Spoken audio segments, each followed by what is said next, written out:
صلي على محمد رب ارض عنا رضاك الأرفع وسلم وبارك عليه وعلى آله. بسم الله الرحمن الرحيم. بسم الله الرحمن الرحيم. اللهم صل على سيدنا محمد صلاة تخرجني من ظلمات الوهم وتكرمني بنور الفهم وتوضح لي ما أشكل حتى يفهم أنك أنت تعلم ولا أعلم وإنك أنت علام الغيوب. اللهم صل وسلم وبارك على مولانا محمد وآله النور المذهب للنسيان بنوره كل لمحة ونفس عدد ما وسعه علم الله. نويت تعلما وتعليما والاستفادة والحث على التمسك بكتاب الله وسنة رسوله صلى الله عليه وسلم والبلال والدعاء إلى الخير. بسم الله الرحمن الرحيم. السلام عليكم ورحمة الله تعالى وبركاته. وعليكم السلام ورحمة الله وبركاته. الحمد لله والصلاة والسلام على رسول الله وعلى آله وصحبه ومن والاه. لا حول ولا قوة إلا بالله. أما بعد. رب اشرح لي صدري ونور بصري بنور فهمي بالعلم العلم والكسب يا أرحم الراحمين. سبحانك لا علم لنا إلا ما علمتنا إنك أنت العليم الحكيم. اللهم افتح علينا حكمة وانشر علينا من خزائن رحمتك يا أرحم الراحمين. ففهمنا سليمان وكل آتينا حكما وعلما وسخرنا العادة والجبال والسقف والطال وكنا فاعلين. يا حي يا قيوم يا رب موسى وهارون ويا رب إبراهيم ويا رب عيسى ويا رب سيدنا محمد صلى الله عليه وسلم. يا الله بالحفظ والعقل والفهم والعلم لدن وارزقنا العلم والمال والمستقبل يا قاضي الحاجات برحمتك يا أرحم الراحمين. Melanjutkan pembahasan kita tentang beberapa sifat-sifat para nabi dan rasul sallallahu alaihi wasallam sampai pembahasan yang baru itu faslun yajibu an nattaqida an Allah arsala ilal khalqi. Kemarin terakhir kita membahas tentang salah satu sifat daripada nabi dan rasul yang terakhir yaitu sifat basyariyah, sifat yang memang itu sifat manusiawi. Sebab Rasul sallallahu alaihi wasallam memang diciptakan sama kayak kita ya, dari tanah, dari selatan memang dari keturunan Nabi Adam. Oleh sebab itu Rasul sallallahu alaihi wasallam juga mempunyai sifat-sifat manusiawi dan tetapi sifat-sifat manusiawinya ini tidak mengurangi atau tidak menyebabkan turunnya derajat Rasul sallallahu alaihi wasallam. Seperti apa ini? Seperti Rasul sampai kita makan, minum, marah pernah gak Rasulullah? Pernah. Bahkan suatu ketika Utbah, ada seorang namanya Utbah bin Abi Lahab. Jadi ada anaknya Abu Lahab, ada dua orang. Yang pertama namanya Utbah bin Abi Lahab dan yang kedua Utaibah bin Abi Lahab. Utbah bin Abi Lahab ini menyunting atau menikahi anaknya Rasul sallallahu alaihi wasallam yang bernama Ruqayyah. Kemudian Utaibah menikahi anaknya Rasul sallallahu alaihi wasallam yang bernama Ummu Kulsum. Ada berapa anak Nabi yang laki? Ayo 34. Ayo Berapa? Empat. Yang laki ada berapa? 3. 3. Siapa aja namanya? Hasim, Abdullah, Oh iya, itu Ibrahim. Udah. Ibrahim. Ya. 3 yang laki. Qasim, Abdullah, Ibrahim. Ibrahim.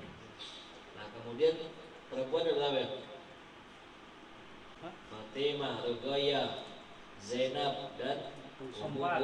Kulsum. Nah 7 itu semuanya. kemudian Utbah bin Abi Lahab ini kan pamannya Nabi Sallallahu Alaihi Wasallam. Ya kan? Kemudian dengan Rasul Sallallahu Alaihi Wasallam berarti ponakan dong. Rasulullah punya anak namanya Sayyidatuna Ruqayyah.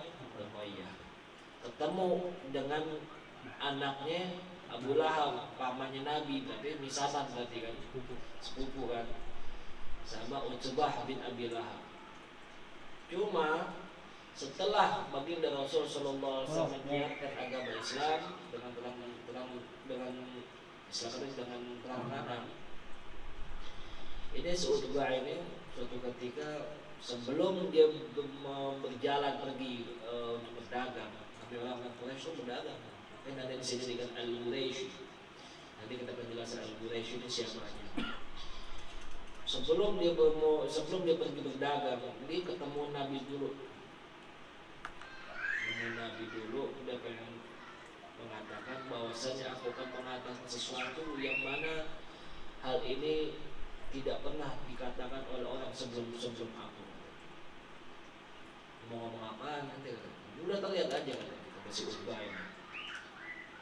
Sambil setelah itu dia bilang, diajak ini Sayyidatuna Ruqayyah langsung mencari Rasul Sallallahu Alaihi Wasallam. Akhirnya dia bilang, udah lama-lama ketemu, udah dicari ketemu Rasul Sallallahu Alaihi Wasallam, langsung ya Muhammad, langsung ngomong itu dari adab, kurang ajar.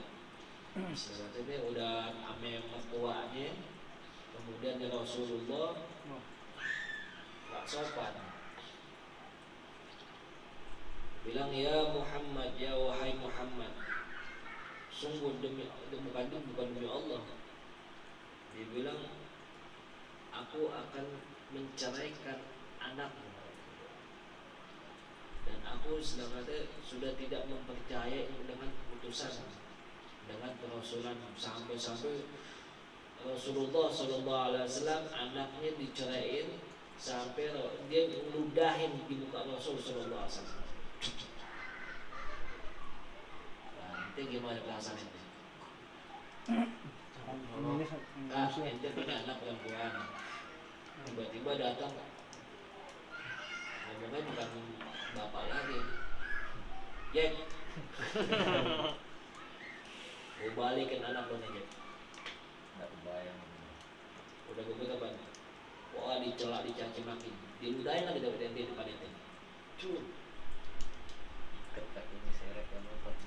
Ada Pakai CRF. Rasul Sallallahu Alaihi Wasallam. Ini memang kisah jarang diceritakan, dan itu mungkin jarang mendengar kisah ini.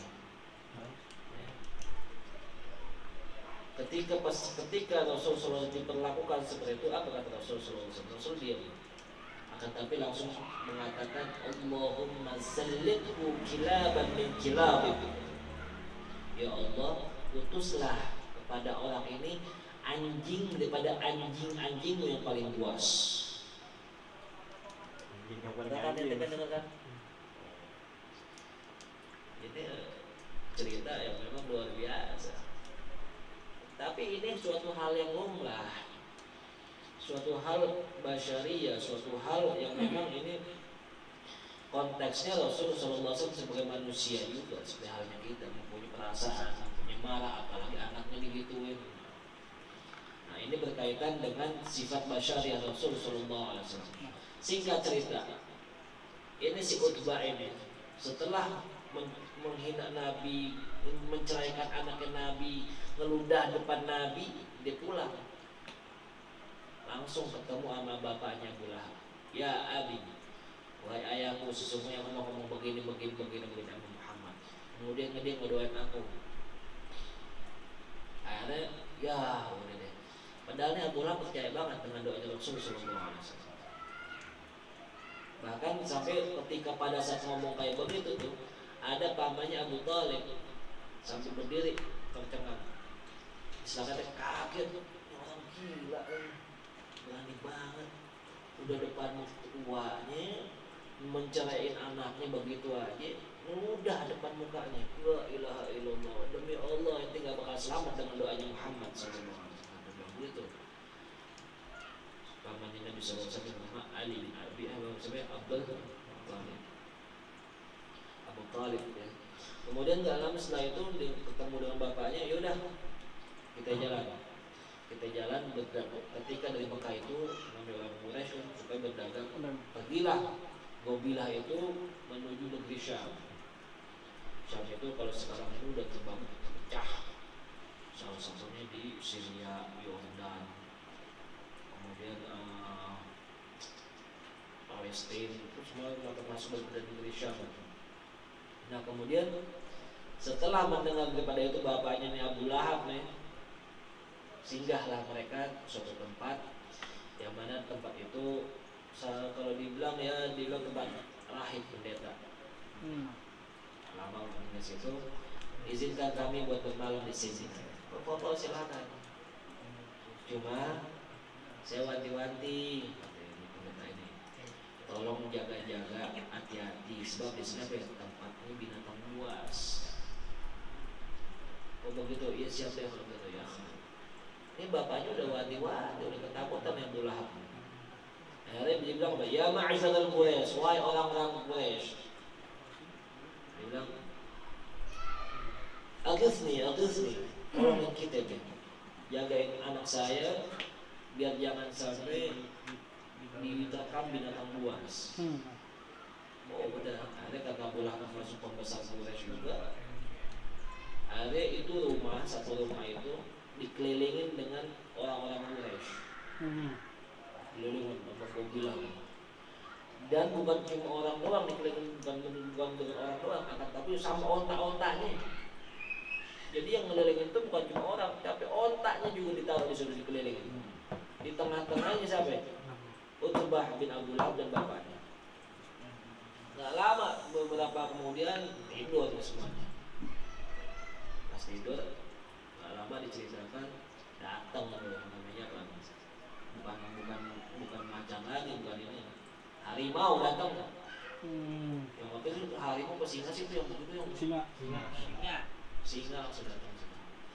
Cuma yang anehnya nih singa ketika datang ke tempat itu nggak menerkem ini, kagak ada onta. Dan semuanya juga nggak langsung dimakan, dielus dulu, dielus. Pas ketemu sama si Utbah bin Abu Lahab langsung dihajar langsung habis. Makanya itu dari salah satu doa baginda Rasul sallallahu alaihi wasallam, Allahumma sallithu kilaban min kilabik. Ya Allah, utuslah orang ini anjing daripada anjing-anjing yang terbuas dari anjing-anjing. Benar ada. Habis langsung enggak ada berani ini. Akhirnya setelah disuruh Abu Lahab pulang ke Mekah tanpa didampingi dengan anaknya lagi. Habis enggak ada berani nolong. Nah, ini salah satu sifat basyariah Rasul sallallahu alaihi wasallam yang tapi ketika Rasul sallallahu alaihi wasallam juga juga mempunyai sifat yang istilahnya ini malam-malam, dalam artian enggak seperti manusia lain. Bisa juga Rasul menahan daripada emosinya. Apalagi kalau misalnya ketika Rasul tahu sendiri ketika berdakwah di kota Taif, sampai disambitin, dicela, macam-macam semuanya. Apa mereka sampai malaikat yang jaga gunung udah gerak-gerak banget. Ya Rasulullah, doa Allah, siapkan nimpakan gunung ini ke penduduk Taif. Kata Rasulullah, Allahumma maghfir lahum fa innahum qaumun la ya'lamun. Ya Allah, ampuni dosa mereka. Fa innahum qaumun la ya'lamun. Sesungguhnya mereka termasuk kepada kaum yang tidak mengetahui. mengetahui kalau misalnya mereka tahu bahwasanya aku kata Rasul sallallahu alaihi wasallam Nabi dan Rasul, mereka juga nggak bakal kayak begini. Dan Rasul sallallahu alaihi wasallam berharap bukan cuma dari mereka aja, tetapi nanti dari cucu keturunannya akan timbul orang-orang yang memang memeluk agama Islam. Nah, sekarang kita akan membahas faslun wa yajibu an na'taqid anna Allah arsala ila al-khalqi rusulan mubasysyirin wa mundhirin. Wajib anda na'taqid, kita meyakini.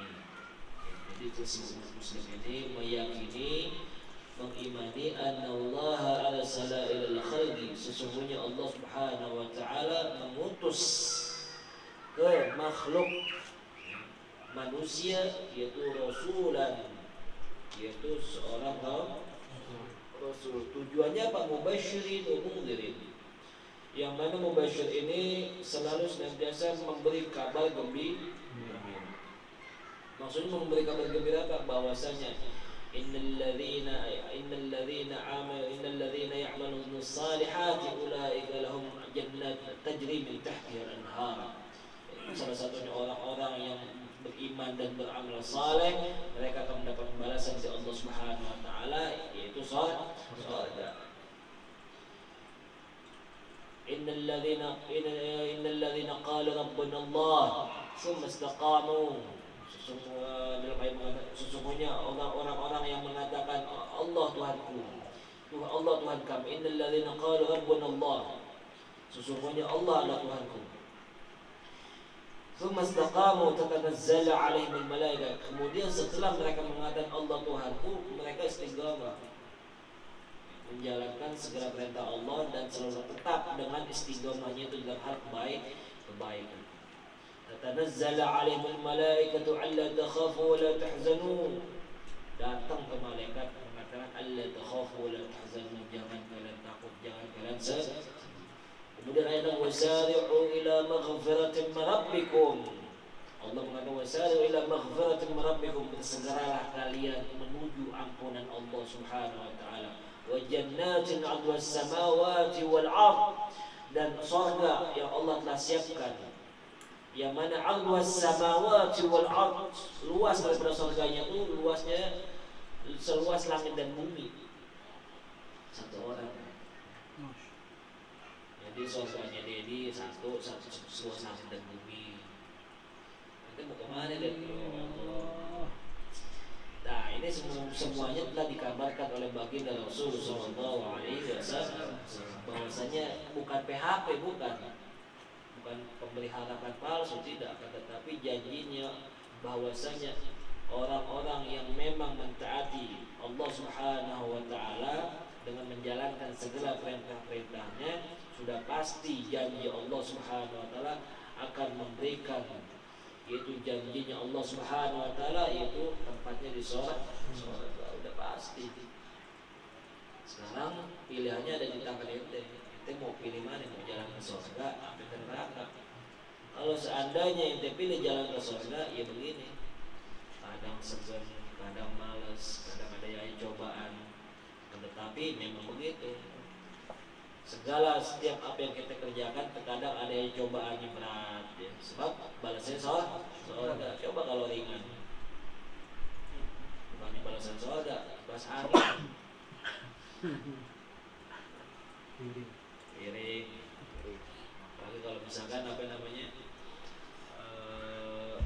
Agustusan.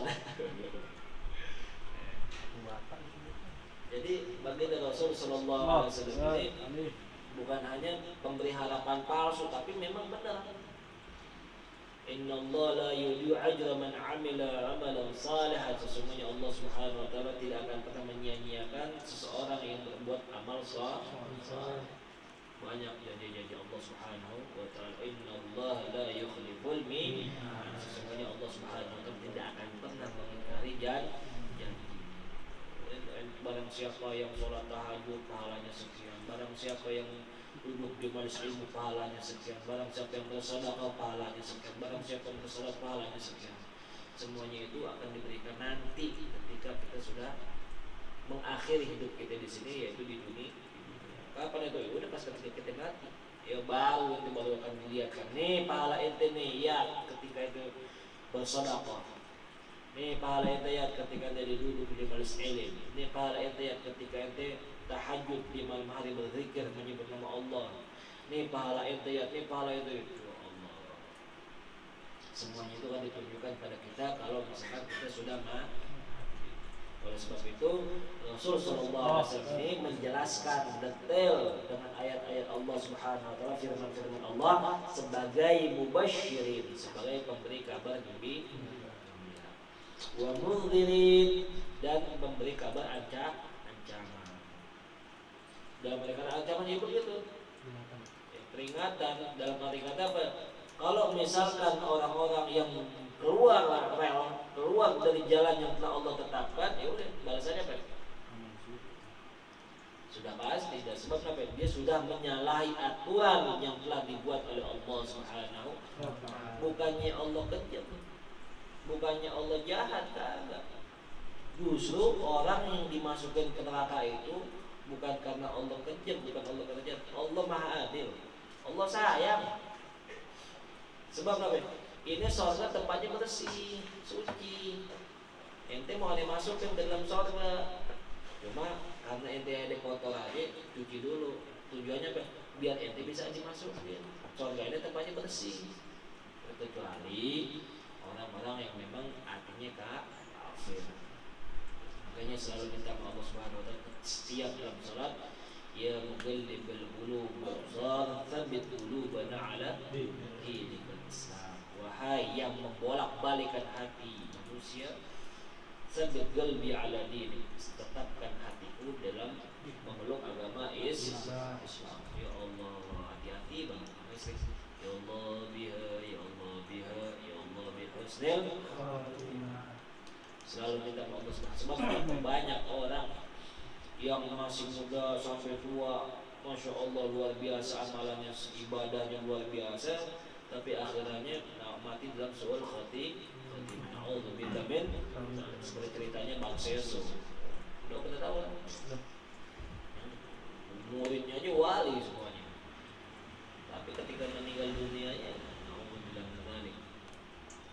Dan sebab itu kalau ingin kita selamat, selalu senantiasa kita mencoba berusaha menjalankan apa yang Allah perintahkan melalui baginda Rasul Sallallahu Alaihi Wasallam. Sebab Allah mengatakan, wa ma atakum bi rasulu fakhudhuhu wa ma nahakum anhu fantahu. Kata Allah, wa ma atakum bi rasulu fakhudhuhu, apa-apa yang datang dari Nabi Sallallahu Alaihi Wasallam fakhudhuhu, maka ambil.